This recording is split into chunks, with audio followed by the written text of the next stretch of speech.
Bismillahirrahmanirrahim. Assalamualaikum warahmatullahi wabarakatuh. Alhamdulillah, berjumpa lagi dengan saya Fatma Hajar Islamia pada pekan kedua atau video di Ahad kedua. Puji syukur kepada Allah Subhanahu wa taala, kita masih diberikan kesempatan untuk menjumpai Ramadan 1442 Hijriah sampai hari ini, yaitu di Ahad kedua. Semoga teman-teman semuanya senantiasa dalam keadaan sehat, senantiasa dalam keadaan semangat dalam berpuasa dan berbuat kebaikan. Salawat dan salam semoga tetap tercurah kepada Rasulullah Muhammad SAW. Karena atas teladan beliau, sahabat semuanya, kita semuanya bisa menjalankan hal-hal yang intinya adalah kebaikan dan kemaslahatan. Insya Allah kita semuanya menjadi orang-orang yang bermanfaat dalam kehidupan kita, sehingga mampu mencapai juga manfaat dan juga keridhaan Allah Subhanahu wa taala. Baik sahabat semua, pada kesempatan kedua kali ini saya akan membahas tentang nikmat sabar. Sudah kita bahas kemarin, dan kali ini adalah tentang nikmat memaafkan. Sering banget ya, karena kita memang hakikatnya adalah seorang manusia yang tidak mungkin kita tidak membutuhkan orang lain. Kita memiliki hakikat diri sebagai makhluk sosial yang kemudian menjadikan kita tidak dapat hidup ketika kita tidak berinteraksi dengan orang lain, ketika tidak ada hubungan atau timbal balik antara kita dengan juga orang lain. Maka ini menjadi pasti kita sebagai manusia berhubungan dan berinteraksi kepada orang lain. Nah, hal tersebut teman-teman memungkinkan banget adanya simbiosis atau kesalingan, entah itu yang kemudian muaranya pada kebaikan atau yang muaranya kemudian menjadikan diri menemui titik sakit hati atau menemui titik orang lain berbuat salah kepada kita atau kita bersalah terhadap orang lain. Itu adalah hal yang wajar terjadi.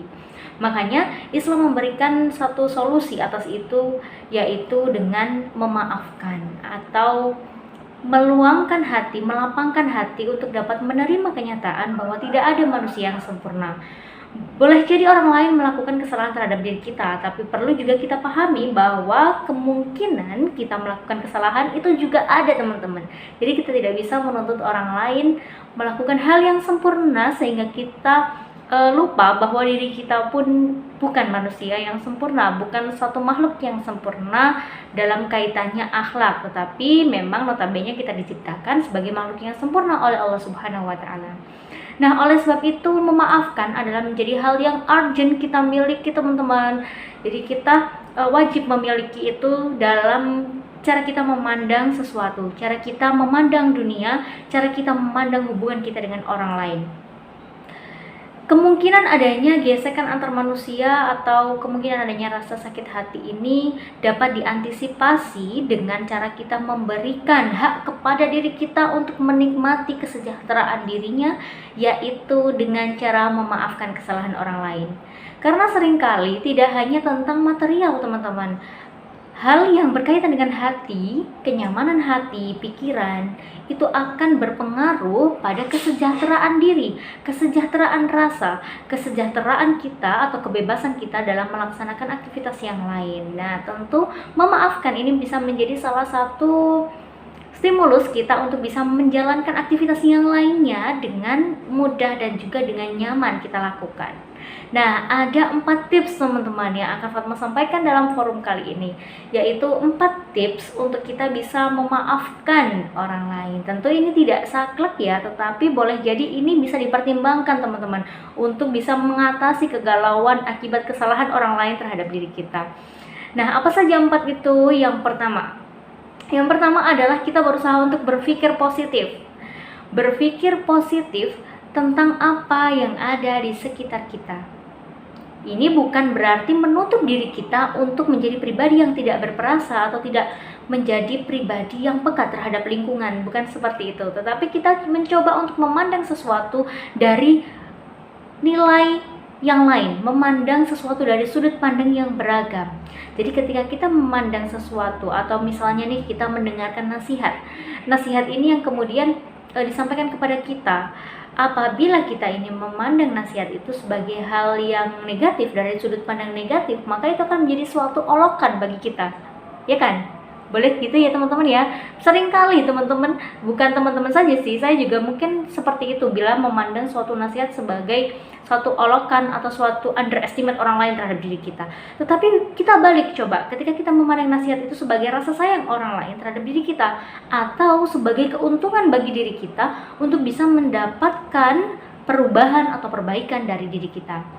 Tapi memang kesalahan itu tidak hanya berkutat pada bagaimana orang berucap ya, tetapi mungkin sikap juga. Tetapi tetap kita harus berpikiran terbuka terhadap apapun yang ada di lingkungan sekitar kita.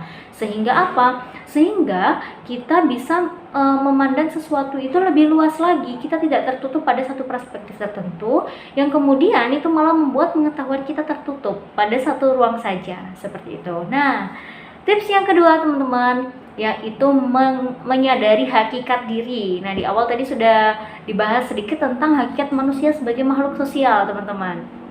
Ini penting sekali ya, kita memahami dan menyadari. Kita sebenarnya paham ya, tapi kadang mungkin ketika kita mendapati masalah dari orang lain atau mendapati diri kita dalam keadaan konflik ya dengan orang lain, hubungan yang tidak sehat dengan orang lain itu, maka kadang-kadang kita sampai lupa bahwa hakikat diri kita adalah makhluk sosial yang saling membutuhkan satu sama lain.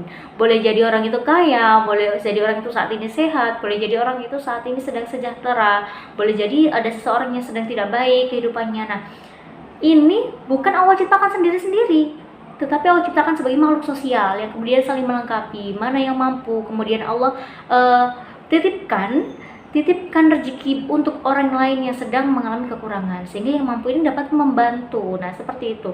Jadi kita harus paham kesalingan yang ada pada individu yang dikatakan sebagai makhluk sosial, yaitu kita ini teman-teman, manusia ya. Jadi kita memahami hakikat itu untuk bisa lebih mudah memaafkan orang lain. Jadi kita sadar bahwa kita tidak bisa hidup sendiri, tetapi kita membutuhkan orang lain, baik itu nasihatnya, bahkan sekedar menemani. Ya, kita butuh teman hidup itu, kita butuh teman gitu lah, kita butuh teman, kita butuh sahabat. Sering kan sekaya pun kita, ketika kita dalam keadaan sendiri itu juga tidak baik bagi psikologis kita. Mungkin kita merasa galau, mungkin kita merasa sendiri, sepi, nggak ada teman curhat nih. Nah gitu ya. Jadi teman-teman, kita harus memahami hakikat diri yaitu sebagai makhluk sosial yang membutuhkan orang lain. Kemudian yang ketiga nih, self love. Kita harus lebih menyayangi diri kita. Memang benar itu teman-teman. Ketika kita sedang terjamah oleh rasa-rasa yang tidak baik, membenci, merasa disakiti, merasa tidak didukung, itu kita coba untuk memaafkan rasa-rasa itu atau memaafkan orang yang melakukan hal-hal itu kepada kita. Ini bukan berarti kita tidak mau menasihati, tetapi tetap kita ketika melihat kesalahan itu boleh kita menasihati. Tetapi ini kaitannya dengan diri kita kembalikan pada rasa diri kita. Maka self love ini bisa kita lakukan dengan cara maka memaafkan ini bisa kita lakukan dengan cara self love, mencintai diri kita. Kita harus sadar, oh iya ya, kerugian dan kelebihannya apa sih sebenarnya ketika kita membenci seseorang. Ketika kita membenci, kita tidak mau memaafkan, maka coba ini akan bergantung pada masalah apa yang sedang dihadapi teman-teman ya. Jadi silakan diperhitungkan kelebihannya sejauh mana dan kekurangannya itu sejauh mana ketika kita menyimpan rasa dendam dan benci terhadap orang lain. Nah, itu perlu diperhatikan teman-teman. Kenapa? Karena ketika kita dalam keadaan pikiran yang baik, hati yang sedang baik, maka produktivitas ini sejatinya akan meningkat. Kita akan senang melakukan sesuatu yang itu ada di hadapan kita akan mudah menyelesaikan tugas-tugas kita. Nah, ketika kita menyimpan rasa-rasa itu dalam diri kita, maka itu akan membuang-buang ruang hati kita hanya untuk hal-hal yang tidak bermanfaat, yang nantinya akan menyakiti diri kita sendiri. Ini dampaknya pada fisik juga teman-teman. Jadi kadang ketika kita sudah merasa menyimpan dendam, benci, iri, dengki dan lain sebagainya, maka itu kadang kita malas berbuat. Nah, itu maka akan malah menghambat kita untuk berprogres gitu, menghambat kita untuk jadi pribadi yang progresif. Seperti itu. Dan yang keempat, teman-teman, ini kita punya agama Islam yang luar biasa telah Allah sampaikan kepada Rasulullah untuk di-share kepada kita semuanya menjadi rahmatan lil alamin. Dan Rasulullah juga membawa Al-Quran nih teman-teman sebagai petunjuk. Nah, sebagai petunjuk bagi kita, maka kita tidak boleh lepas jalan hidup kita dari tuntunan Al-Quran. Kita lihat di surat Al-Isra ayat 7, teman-teman. A'udzubillahi minasyaitonirrajim. In ahsantum li anfusikum wa in asatum falaha. Jika kamu berbuat baik, maka sejatinya kebaikan itu untuk dirimu sendiri. Jika kamu berbuat buruk, maka itu juga untuk dirimu sendiri. Jadi teman-teman, akhirnya ketika kita menyimpan hal-hal negatif pada diri kita, itu untuk diri kita juga sendiri. Pun demikian ketika kita berbuat. Jadi tidak hanya rasa-rasa teman-teman, tetapi ketika perbuatan kita itu baik, maka akan kembali juga kebaikan itu pada diri kita.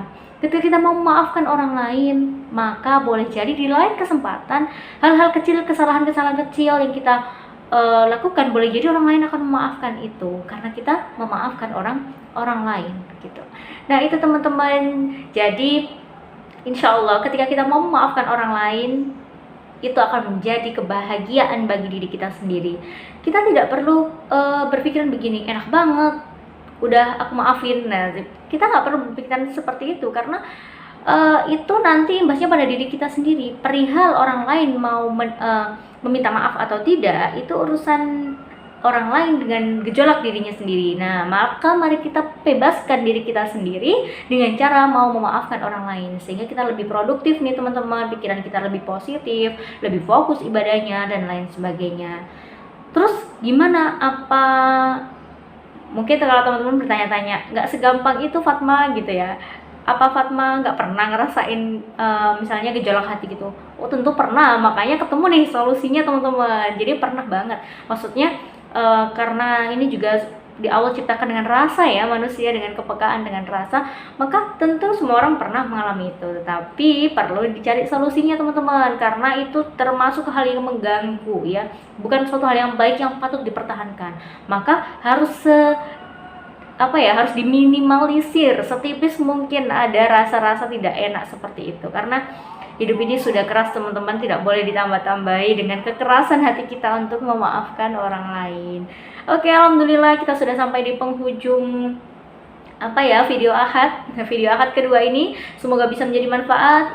Ingat teman-teman, tipsnya tadi ada berpikir positif, kemudian menyadari hakikat diri, kemudian kita harus juga self love, membiarkan ruang hati untuk hal-hal positif, dan yang keempat adalah kita menyadari bahwa kebaikan akan berbuah kebaikan, begitu pula sebaiknya. Saya Fatma Hajar Islamiyah, sampai jumpa, sehat selalu teman-teman semua, semoga lancar puasanya, Allah berikan ampunan dalam Ramadan kita. Nun wal qalami wa ma yasturun. Assalamualaikum warahmatullahi wabarakatuh.